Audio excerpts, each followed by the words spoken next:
Well, hi everyone, Sean Humphreys here. Welcome to this edition of the Take Charge or Change podcast. Well, in this podcast, I'm going to talk about a recent post that we did to the Take Charge or Change website. It was called All Things Retirement, the Demographic Explosion.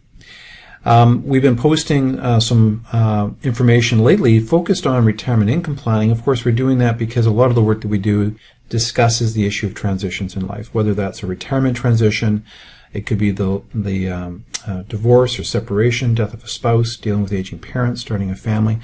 All those transitions are very impactful in our lives. The impact is financially, emotionally, relationally, cognitively, physically.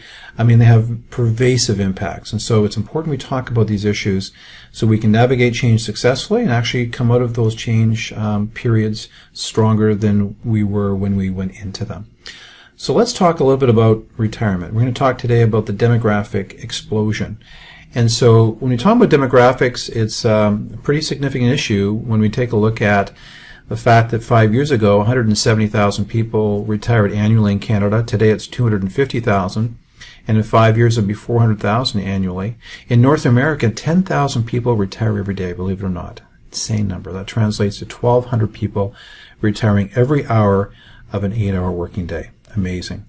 The other issue that's a challenge is longevity. So 1950, life expectancy was around age 68. By the year 2000, it was age 76. And by 2010, 81. So we're living longer. And we have more and more people in that plus 65 demographic. So the first time ever, in 2015, we had more people above the age of 65 than below the age of 14.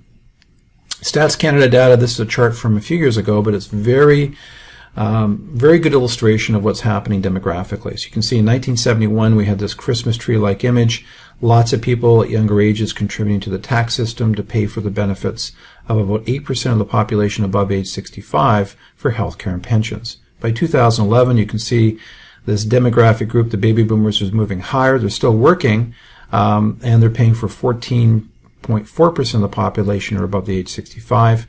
And we can see today, by the year 2051, it's a cylinder. So we're going likely in the wrong direction. Now we have, by the year 2051, 25% of the population above age 65, a much smaller demographic base making contributions to the pension system, so you don't have to be a rocket scientist to understand the implications of those charts. So when we look at the charts, it's really important to also take into account what we call the fiscal squeeze. The Fraser Institute did an interesting study, and this chart sort of summarizes the big picture trends. You can see the red here, which represent expenditure trends of the government.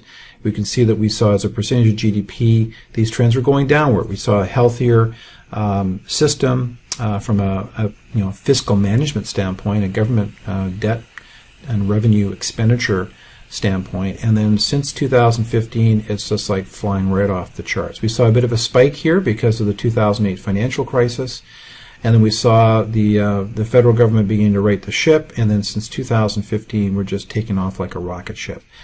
So revenues are kind of plateauing, expenditures are going up, and the challenge for Canada is there's still a resource-based economy, and with deregulation around the world, technology really improving extraction opportunities, commodity prices are sluggish, and from an economic standpoint, we've got political battles that are going on in Canada that keep us from getting the oil to the coast to get a better price for that commodity. So it's a real challenge. This chart is not a great chart, and hopefully we can change the trend line when we look at government policy. We look at the income support programs for healthcare and things like old age security benefits. We're potentially looking at another $107 billion on those programs over and above what governments were currently spending in 2016. And of course, this most recent budget, $18 billion deficit. Not a good trend line with no real plan for reining in that deficit. If we look at the choices faced by Canada, governments will have some stark choices. If you talk about here, it's reforming spending programs, enacting policies to improve growth, which would be good. They could be running deficits or accumulating more debt or raising taxes. And it's probably going to be a combination of both. So on average, standard of living might be compromised a little bit as taxes go up and program spending goes down. Canada's net debt to GDP ratio, which is a good measure for economic sustainability around the debt servicing. The concern will go up to 167 percent or 252% of GDP by the year 2045. We go back to this chart here. So the other concern really relates to what I talk about in this paragraph, which is the current finance minister Morneau argued that 30% debt to GDP ratio was a reasonable number, and as long as they didn't see the debt going up at a faster rate than the growth of the economy, that was sustainable. And I wouldn't argue with that necessarily. But the prognosis for economic growth in Canada going over the next 5 years is not spectacular.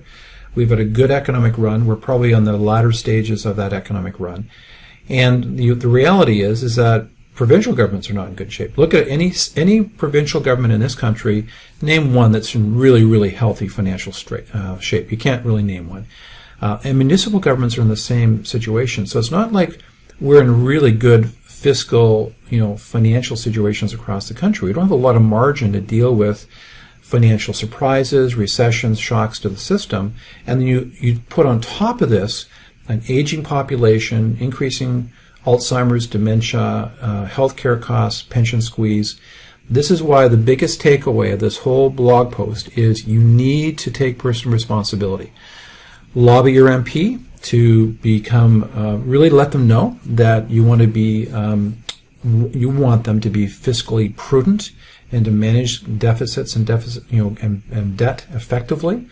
And we need to try to instill a growth motivation within our economy to really pay for the services that we want. It's ludicrous. We can't get our oil pumped out to both coasts in an effective way to get pipeline projects approved. That pays for hospitals. It pays for teachers and education. It pays for government pensions and benefits that we enjoy. We really need to understand the connection between economic growth, aging demographic, and the delivery of programs. So what can you do? Here's a little bit short list to consider. Plan early. Try to take advantage of compound growth and interest on that compounding. Now, again, if you're older, it's not too late. It's never too late, but that's one of the points. Try to build a financial buffers into your financial plan. In other words, under promise, over deliver. Make sure that you are taking an approach in terms of your financial plan that really make sure that you have the buffers to deal with declining tax revenues and declining delivery of services. As you get older, one of the things I've been saying to clients is give consideration of not retiring at age 55 or 60. Even that might be your goal. You might want to do a transition, but given the looming demographic changes and government fiscal situation, I think it would be prudent if you've got passions, hobbies, interests, things that you can do to continue getting employment income. It could be part-time. Doesn't mean you don't begin a transition out of full-time work. You want to travel, you want to have new experiences, all those kinds of things. But the longer you can work to take pressure off your financial assets, the more buffer you could create for these long-term issues that are going to come up for retirees. Be sure to use conservative assumptions. We talked about that to build in the buffer. And don't assume that your expenses will decline when you get older. It's a really interesting one. When we engage people in retirement coaching, they often think, well, Sean, my expenses are going to go down as I get older. And that might be the correct assumption for the current, demographic group that's older.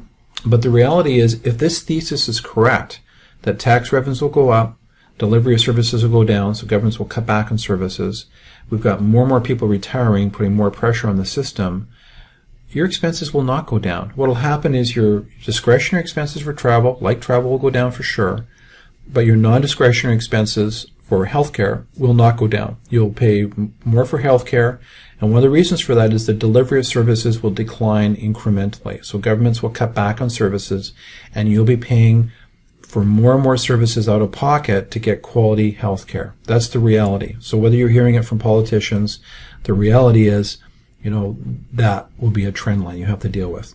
So I know this particular article is a little bit dour, but I think it's really important to focus on these issues and build a solid plan that allows you to cope with these issues. Well, are you beginning to think about your own retirement planning? Well, if you are, visit my website, SeanHumphreys.com. We talk about our retirement coaching services, and we'd love to have a conversation with you if you want to get serious about your own financial plan to deal with your priorities in this area. As well, do you lead people? Are you an organizational leader? Do you have staff? You know what? They're concerned about this area.